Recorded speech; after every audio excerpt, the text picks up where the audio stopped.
ಕಳೆ ತೆಗೆಯೋದಾಗಲಿ, ಒಂದು ಹುಲ್ಲು ಹೊಡೆಯೋದಾಗಲಿ, ಡ್ರಿಲ್ಲರ್ ಆಗಲಿ ಯಾವುದಕ್ಕೂ ಬೇರೆಯವ್ರಿಗೆ ನಾನು ಕೆಲಸಕ್ಕೆ ತಗೊಂಡಿಲ್ಲ.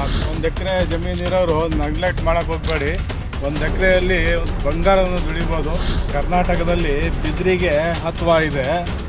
ಇದು ಕಲ್ಕತ್ತಾದಿಂದ ತರಿಸಿ ಬಿದಿರು ಹಾಕಿರೋದು. ಇಂತಹ ರೈತರು ಈ ಥರ ಮನಸ್ಸು ಮಾಡಿ ಬೆಳೀತಾ ಹೋದರೆ ಸರ್ಕಾರಕ್ಕೆ ರೈತರು ದೇಣಿಗೆ ಕೊಡ್ಬೋದು. ನೀವು ನೋಡ್ತಾ ಇದ್ದೀರಾ ಸಿರಾ 24 ನ್ಯೂಸ್. ನಾನು ನಿಮ್ಮ ಬರ್ಗೂರು ಅರ್ಷದ್. ವಿಶೇಷವಾದಂತಹ ಒಂದು ಸುದ್ದಿನ ನಿಮ್ಮ ಮುಂದೆ ತಗೊಂಬಂದಿದ್ದೀನಿ. ಇದು ನೋಡಲೇಬೇಕಾದಂಥ ಸುದ್ದಿ. ಯಾಕಪ್ಪ ಅಂತಂದರೆ ಮೂಲತಃ ಈ ವ್ಯಕ್ತಿ ಕುಸ್ತಿ ಪೈಲ್ವಾನರಾಗಿ ಸೇವೆಯನ್ನು ಸಲ್ಲಿಸಿರ್ತಾರೆ. ಬಹಳಷ್ಟು ಬಹುಮಾನಗಳನ್ನ ಕೂಡ ರಾಜ್ಯಾದ್ಯಂತ ಪಡ್ಕೊಂಡಿರೋವಂಥ ವ್ಯಕ್ತಿ. ಅದೇ ರೀತಿ ಮೂಲತಃ ಬಂದ್ಬಿಟ್ಟು ಇವರು ವ್ಯಾಪಾರಸ್ಥರು, ಅಂದರೆ ಬೀಡಿ ಕಾರ್ಖಾನೆಯನ್ನು ಸ್ವಂತಕ್ಕೆ ಮಾಡಿಕೊಂಡು ವ್ಯಾಪಾರನ ಮಾಡಿ ತನ್ನ ಹೊಟ್ಟೆಯನ್ನು ತುಂಬಿಸ್ಕೊತಾ ಇದ್ದಾರೆ. ಅದ್ರ ಜೊತೆಗೆ 1 ಎಕರೆ ಜಮೀನಲ್ಲಿ ನಾನು ಕೂಡ ರೈತನಾಗಿ ಏನಾದರೂ ಒಂದು ಸಾಧನೆ ಮಾಡಬೇಕು ಅನ್ನೋ ಒಂದು ದೃಢವಾದ ನಿರ್ಧಾರವನ್ನು ಮಾಡಿ ನೀವೇನು ನಾವು ನಿಂತಿದ್ದೀವಿ ಈ ತೋಟನ ಒಂದು ನಿರ್ಮಾಣ ಮಾಡಿದ್ದಾರೆ.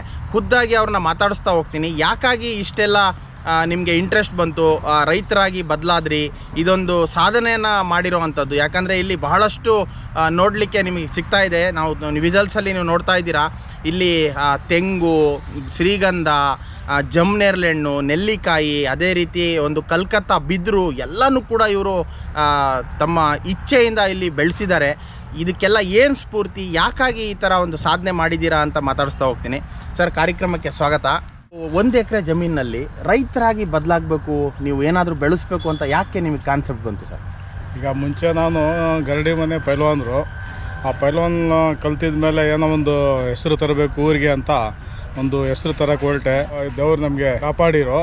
ಆ ಕಾಪಾಡಿದ ಮೇಲೆ ನಮಗೆ ಒಂದು ಮನಸ್ಥಿತಿ ಗೆಲುವು ಸಿಕ್ತು. ಸಿರಾಗೆ ಒಂದು ಹೆಸರು ತರಬೇಕು ಅಂತ. ಅದೇ ರೀತಿ ನಾನು ಫೇಸ್ಬುಕ್ಕಲ್ಲಿ, ವಾಟ್ಸಪ್ಪಲ್ಲಿ ನೋಡ್ತಿದ್ದೆ ಜಮೀನುಗಳಲ್ಲಿ ಆ ಥರ ಏನೋ ಒಂದು ಬೆಳೆಸ್ತಾ ಇರೋದು. ಅದಕ್ಕೆ ನನಗೊಂದು ಕಾಯಿಷ್ಟು ಬಂತು. ಅದು ನಂದು 1 ಎಕರೆ 5 ಗುಂಟೆ ಜಮೀನಿದೆ. ಅದ್ರಾಗ ನಾನು ಶ್ರೀಗಂಧ ಮರ ಬೆಳೆಸಿದ್ದೀನಿ, ತೆಂಗು ಮರ ಬೆಳೆಸಿದ್ದೀನಿ. ಆಮೇಲೆ ಕಲ್ಕತ್ತಾ ಬಿದಿರು ತರಿಸಾಕಿದ್ದೀನಿ, ಜಮ್ನೇರ್ಲೆಹಣ್ಣು ಹಾಕಿದ್ದೀನಿ. ಈ ಥರ ಸುಮಾರು ಒಂದು 20ರಿಂದ 25ವರೆಗೂ ಥರದ್ದು ಗಿಡ ಹಾಕಿ ನಾನು ಬೆಳೆಸ್ತಾ ಇದ್ದೀನಿ. ಈಗ ಪೈಲ್ವಾನರಲ್ಲಿ ಏನೋ ಒಂದು ಕಾಯಿಷಾಗಿ ನಮಗೆ ದೇವ್ರ ಫಲ ಕೊಟ್ಟನೋ ಅದೇ ರೀತಿ ಇದರಲ್ಲೂ ಒಂದು ಫಲ ಕೊಡ್ತಾರಂತ ನಂಬಿಕೆ ಮೇಲೆ ಒಂದು ಜಮೀನಲ್ಲಿ ವ್ಯವಸಾಯ ಮಾಡಿ ಸುಮಾರು ಥರದ್ದು ಗಿಡ ಬೆಳೆಸಿದ್ದೀನಿ. ಈಗ ವಾಟರ್ ಆಪಲ್ ಸಿಗುತ್ತೆ ಮಾರ್ಕೆಟಲ್ಲಿ. ವಾಟರ್ ಆಪಲ್ ಗಿಡ ಹೆಂಗಿರುತ್ತಂತ ಗಿಡ ನಮ್ಮ ಮಕ್ಕಳು ನೋಡಲಿ ಅಂತ ನೋಡಿರಿ. ಇದ್ರಾಗೆ ಈಗ ಹೂವು ಬಿಟ್ಟೈತೆ. ಈಗ 1 ತಿಂಗಳಲ್ಲಿ ಕಾಯಿ ಬರುತ್ತೆ. ಇದ್ರ ಹೆಸರು ವಾಟರ್ ಆಪಲ್ ಅಂತ. ನಮ್ಮ ಮಕ್ಕಳಿಗೆ ಏನು ಗೊತ್ತಿರೋಲ್ಲ, ನಮಗೂ ಗೊತ್ತಿರಲ್ಲ ಇದು ವಾಟರ್ ಆಪಲ್ ಅಂತ. ಇದು ಫೇಸ್ಬುಕ್ಕಲ್ಲಿ, ಆನ್ಲೈನಲ್ಲಿ ನೋಡಿ ತರಿಸಿ ನಾನು ಜಮೀನಲ್ಲಿ ಇದು ಬೆಳೆಸಿದ್ದೀನಿ. ಇದು ವಾಟರ್ ಆಪಲ್ ಅಂತ ಇದ್ರ ಹೆಸರು. ಇನ್ನು ಸುಮಾರು ಗಿಡಗಳನ್ನು ಬೆಳೆಸಿದ್ದೀನಿ ಈ ಜಮೀನಲ್ಲಿ. ಪ್ರತಿಯೊಂದು ಗಿಡನೂ ನಾನು ಸ್ವಂತ ಗುಂಡಿ ತೆಗೆದು ನಾನು ಹಾಕಿರೋದು. ಈಗ ನಾನೇ ಸ್ವಂತ ಬೆಳೆಸಬೇಕು ಅಂತ ಒಂದು ಆಸೆ ಇತ್ತು. ಒಂದು ಕಳೆ ತೆಗೆಯೋದಾಗಲಿ, ಒಂದು ಹುಲ್ಲು ಹೊಡೆಯೋದಾಗಲಿ, ಡ್ರಿಲ್ಲರ್ ಆಗಲಿ ಯಾವುದಕ್ಕೂ ಬೇರೆಯವ್ರಿಗೆ ನಾನು ಕೆಲಸಕ್ಕೆ ತಗೊಂಡಿಲ್ಲ. ನಾನು ಖುದ್ದಾಗಿ ನಾನು ಇದು ಬೆಳೆಸಿರೋದು ಮರಗಳು. ನನಗೆ ಭಾಳ ಕಾಯಿಷ್ ಇದರ ವ್ಯವಸಾಯ ಮಾಡೋಕ್ಕೆ. ಇದು ಜಮೀನಲ್ಲ, ಈ ಥರ ನಾನು ತಿಳ್ಕೊಂಡಿರೋದು ಈ ಥರ ಒಂದು ನಂದು ಸ್ವರ್ಗ ಇದ್ದಂಗೆ ಈ ನನ್ನ ಜಮೀನು. ಇದು ನೋಡಿರಿ, ಇದು ರಸ್ಪುರಿ ಹಣ್ಣಿಂದು ಇದು ಮರ ಇದು. ಯಾಕಂದರೆ ಈಗ ಮಕ್ಕಳು ಹೊರ್ಗಡೆ ಒಂದು ಮಾವಿನ ಹಣ್ಣು ತಗೊಂಡು ತಿಂತಾರೆ. ಆ ಮಾವಿನ ಹಣ್ಣು ಎಲ್ಲಿ ಬೆಳೀತೈತೆ, ಯಾವ ರೀತಿ ಬೆಳೀತೈತೆ ನಮ್ಮ ಮಕ್ಕಳಿಗೆ ಗೊತ್ತಾಗಲಿ ಅಂತ ಇದೊಂದು ಮರ ಬೆಳೆಸಿ ತಿಳಿಸೋದಕ್ಕೋಸ್ಕರ ಇದೊಂದು ಮರ ಬೆಳೆಸಿ ಇದು ನಮ್ಮ ಮಕ್ಕಳು ಬಂದು ಕಿತ್ಕೊಂಡು ತಿನ್ನಲಿ ಅಂತ ಒಂದು ಮರ ಬೆಳೆಸಿದ್ದೀನಿ.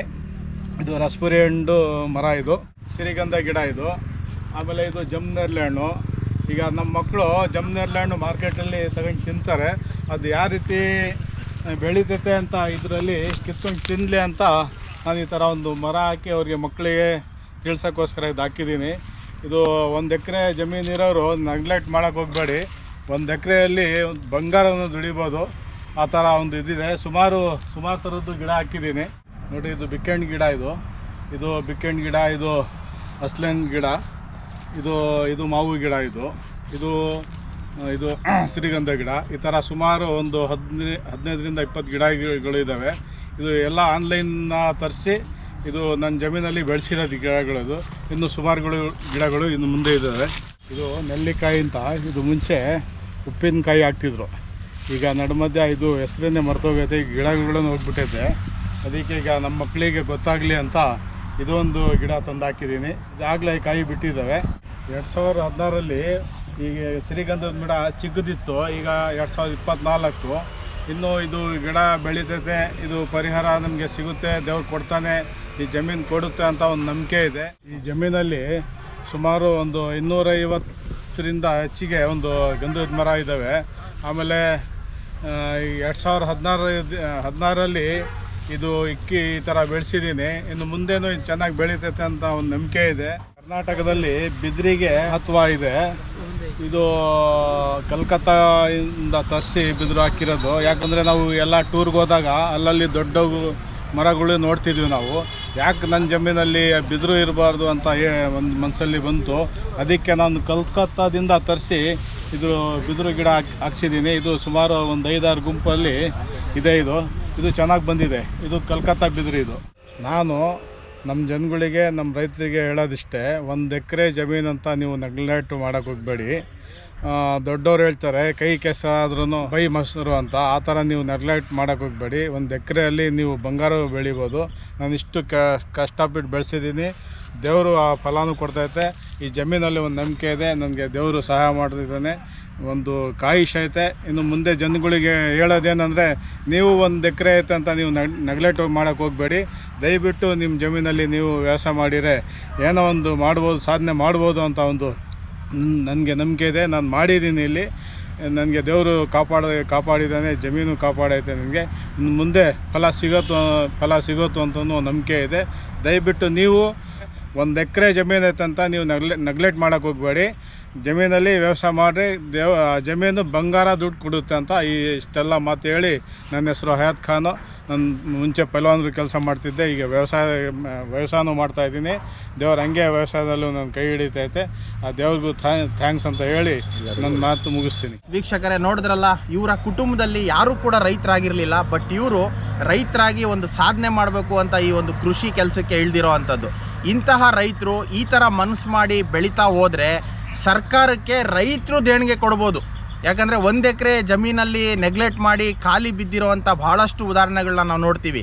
ಇಂತಹ ರೈತರು ಎಲ್ಲರಿಗೂ ಕೂಡ ಒಂದು ಉದಾಹರಣೆ ಆಗಲಿ ಅನ್ನೋ ಉದ್ದೇಶದಲ್ಲಿ ಈ ವಿಡಿಯೋ ನಿಮ್ಮ ಮುಂದೆ ಇಟ್ಟಿರೋ ಅಂಥದ್ದು. ಹಯಾತ್ ಖಾನ್ ಅವ್ರಿಗೆ ಒಳ್ಳೆಯದಾಗಲಿ. ಈ ಶ್ರೀಗಂಧದ ಮರ ಇವರ ಕಷ್ಟಕ್ಕೆ ಕೊನೆಯದಾಗಿ ಇವ್ರ ಕೈ ಹಿಡೀಲಿ ಅಂತ ನಾನು ಈ ಮುಖಾಂತರ ಹೇಳ್ತಾ, ಇಂಥ ವಿಶೇಷ ಸುದ್ದಿಗಳನ್ನ, ವಿಶೇಷ ವ್ಯಕ್ತಿಗಳನ್ನ ನಿಮ್ಮ ಮುಂದೆ ಪ್ರಾಮಾಣಿಕವಾಗಿ ಪರಿಚಯ ಮಾಡುವಂಥ ಪ್ರಯತ್ನ ಮಾಡ್ತಾನೆ ಇರ್ತೀವಿ. ನೋಡ್ತಾ ಇರಿ ಸಿರಾ 24 ನ್ಯೂಸ್. ನಾನು ನಿಮ್ಮ ಬರ್ಗೂರ್ ಅರ್ಷದ್.